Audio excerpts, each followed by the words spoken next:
సంబంధించి ఈ ఎన్నికల్లో బీజేపీకి ఎన్డీఏకు 42.9% ఓట్లు వస్తే ఇండియా కూటమికి 41.1% ఓట్లు వచ్చినాయి.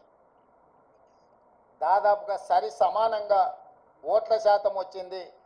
సీట్లు కూడా దాదాపుగా పోటీ పడే విధంగా రావడం జరిగింది. జాతీయ రాజకీయాలలో నా విశ్లేషణ, నా డిమాండ్ ఒక్కటే. మోడీ గ్యారంటీ మీద ఎన్నికలకు వెళ్ళిన భారతీయ జనతా పార్టీ మోడీ గ్యారంటీని ప్రజలు తిరస్కరించారు. మోడీ గ్యారంటీకి ఉన్న వారంటీ పూర్తయిపోయింది, కాలం చెల్లిపోయింది. కాబట్టి ఈ దేశ ప్రజలు మోడీ గారిని తిరస్కరించారు. తక్షణమే నరేంద్ర మోడీ గారు ప్రధానమంత్రి పదవికి రాజీనామా చేసి మళ్ళీ ప్రధానమంత్రి పదవి చేపట్టకూడదు. ఎందుకంటే ఆయన నాయకత్వాన్ని ఆయనను చూపించే ఓట్లు అడిగినరు. ప్రజలు ఆయన నాయకత్వాన్ని, ఆయన గ్యారంటీని తిరస్కరించారు. కాబట్టి 140 కోట్ల ప్రజల యొక్క తిరస్కారానికి లోనైన నరేంద్ర మోడీ ప్రధానమంత్రి పదవి చేపట్టకూడదు. ఇది 4 కోట్ల తెలంగాణ ప్రజల తరఫున కాంగ్రెస్ పార్టీ నాయకుడిగా నేను డిమాండ్ చేస్తున్నా.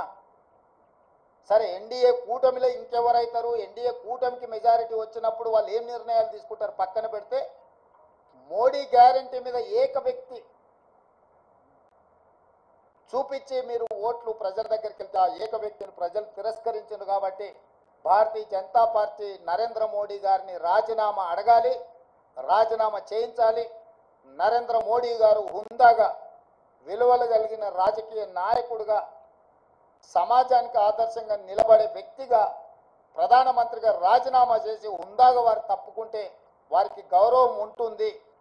లేదు, నేను ఇట్లనే ప్రధానమంత్రికి కొనసాగుతా, 3వసారి ప్రమాణ స్వీకారం చేస్తా, కుట్రల కుతంత్రాలకు నేను తెరలేపుతానని నరేంద్ర మోడీ గారు అంటే వారు చెప్పుతున్న విలువలతో కూడుకున్న రాజకీయాలు చెప్పడానికే తప్ప పాటించడానికి లేదు అని చెప్పి ఈ దేశ ప్రజలు నరేంద్ర మోడీ గారిని తిరస్కరించబోతున్నారు. కాబట్టి భారతీయ జనతా పార్టీ ఇప్పటికైనా ఏక వ్యక్తి, అదేవిధంగా అప్రజాస్వామికంగా వ్యవహరించే తీరును మానుకోవాలి. ప్రజలిచ్చిన తీర్పును భారతీయ జనతా పార్టీ గౌరవించాలి అని చెప్పి కాంగ్రెస్ పార్టీ డిమాండ్ చేస్తుంది.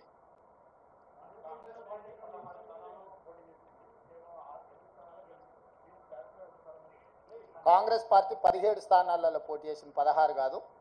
17 8 సీట్లలో గెలిచినాము. ఫలితాలు